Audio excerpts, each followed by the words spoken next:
Shri Avinash Reddy.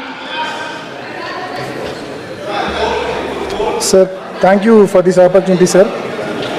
Sir, while our country is soon becoming the third largest economy, we the representatives of this House of the People should observe that 77% of the total national wealth is with 10% population and only 23% of the wealth is with the remaining 90% of the population, sir.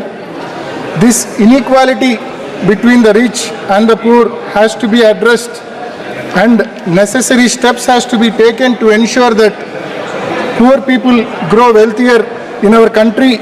Only then becoming third largest economy soon will have some meaning and sanctity, sir. Sir, coming to income tax, sir. Sir, the share of individual income tax payer in GDP has increased from 2.5% in 2017-18 to 3.64% in 2024 and 25, sir. Sir, a comparison with BRICS economies shows that effective personal income tax rate in India is among the highest. Sir, Section 80D of the Income Tax Act allows tax deductions of up to 25,000 rupees every financial year on health insurance premiums, sir.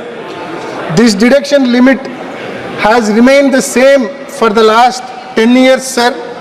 But on the other side, the medical expenses of every individual is growing in a very big way from the last 10 years, sir. So, to address this issue, necessary steps has to be taken to enhance the deduction limit up to 1 lakh rupees per financial year on health insurance premiums, keeping in view of the increased medical expenditure, sir. Sir, the new tax regime curtails several important tax deductions, leaving people disincentivized from switching on from the old regime, sir. Deductions under Section 80C, 80D and 80E and various other deductions are not permitted under the new tax regime, leaving middle class people and the poor people into dissatisfaction and financial stress and strain, sir. Sir, coming to indirect taxes and GST, indirect tax collections are increasing every year by year, sir. Government has been seeing record GST collections with a significant increase in July 2024 totaling to an amount of 1,82,075 crores, sir, marking 10.3% rise compared to July 2023, which was 1,65,000 crores, sir. Given this high collections, now the government should come forward and consider reducing or exempting GST rates on certain basic goods and services which are commonly consumed by the poor and the middle class, sir. On behalf of the weavers, I request the government to exempt 5% GST on the raw material used by the weavers, sir. And on behalf of the fishermen, fishermen are making a request from a long time, sir, for GST exemption on components used for making fishing nets, including nylon twines, ropes and floats, sir. Sir, and farming community, you very well know, sir, it is in severe distress. We have to address the issues of farming community, sir. Sir, a new act has to be introduced in this house, fixing MSP for all crops produced by the farmers in this country, sir. Sir, and more importantly, sir, to promote farm mechanization and to support farmers, GST should be exempted for all farm supplements, sir.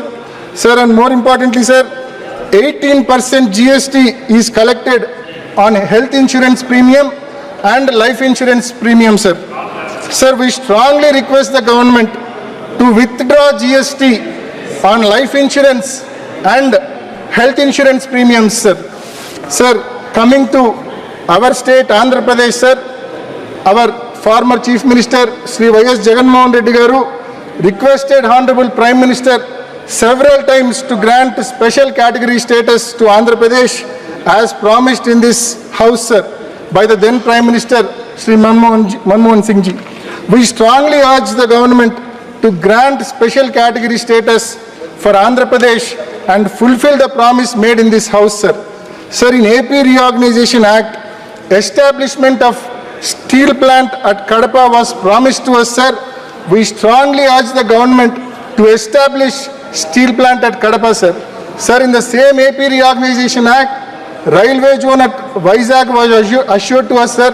We urge the government to implement its promise, sir. Sir, more importantly, we request the government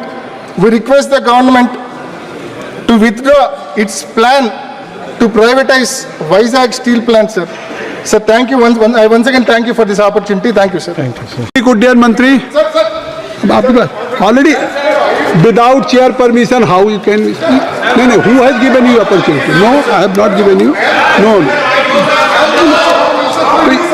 How you can talk directly? Either you address to me, you are not addressed to me, Mr. You are senior most. Thank you, Honorable Chairman, sir.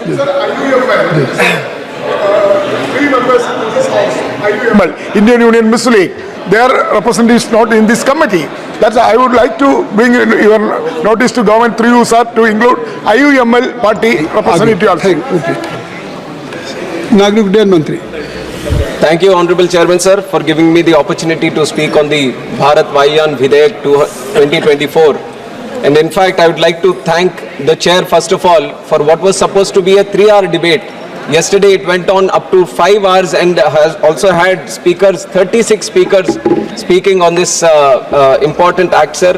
Adur Prakash ji, Rajiv Pratap Rudi ji, Rajiv Rai ji, Saugat Rai ji, CN Annadurai ji, Magunti Srinivasulu Reddy ji, Dileshwar Kamayat ji, Srirangappa Bharane ji, Bajrang Manohar ji, Kishori Lal ji, Ganesh Singh ji, Abhay Kumar Sinha ji, Rajesh Ranjan ji, Sachidanandam ji, Malvinder Singh ji, Vijay Kumar Dubey ji, Dayanidhi Maran ji, Samadani ji, Rajkumar Sangwan ji, Ramesh Avasti ji, Selvaraj ji, Ravi Kumar ji, Prem Chandran ji, Padwai ji, Praveen Khandelwal ji, Hanuman Beniwal ji, Chandrasekhar ji, Dattaram Vaikar ji, Sudha ji, Praveen Patel ji, Mohammad Javed ji, Tapir Gav ji, Rahman ji, Ajay Bhatt ji, Jagadambika Pal ji और Anand Bhadoria ji.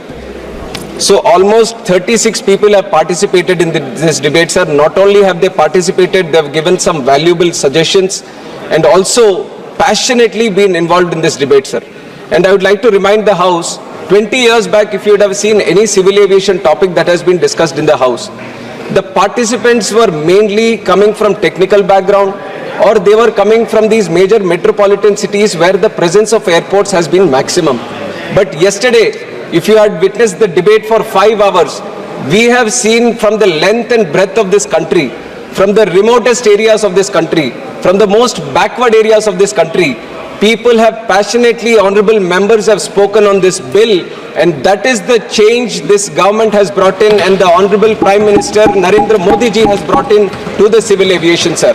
Civil aviation has witnessed unimaginable growth in the last 10 years since Modi ji has taken charge as the Prime Minister of the country. He had a special focus, he had a special vision for the civil aviation industry, and because of which he understood the importance of improving the infrastructure in civil aviation. That is why what was 74 airports in 2014 has gone up to 157 airports, more than doubled in this country today, sir. And if you look at the passenger growth in this country, 60 million passengers were there domestically in 2014, which has gone up to 153 million, which has more than doubled in 2024, sir. And also international passengers from 43 million have grown up to 66.7 million. And you know, it's like any travel industry which took a big hit during the COVID time, aviation also took a big hit. Even though it took a big hit, within 3 years, it stood back on its feet.